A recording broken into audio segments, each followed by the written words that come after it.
Tim Badan SAR Nasional Banda Aceh mengevakuasi seorang anak buah kapal atau ABK asal Rusia yang sedang dalam pelayaran di perairan Selat Benggala, Selasa 27 April 2021.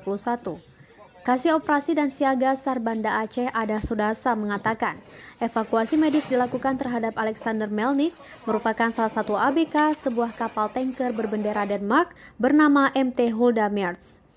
Diketahui ia mengalami gejala sakit parah di bagian perut bawah sebelah kanan.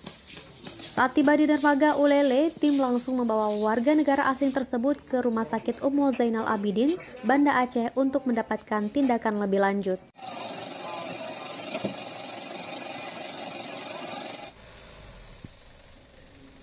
Jurnal Valda Fistri melaporkan untuk Waspada Aceh.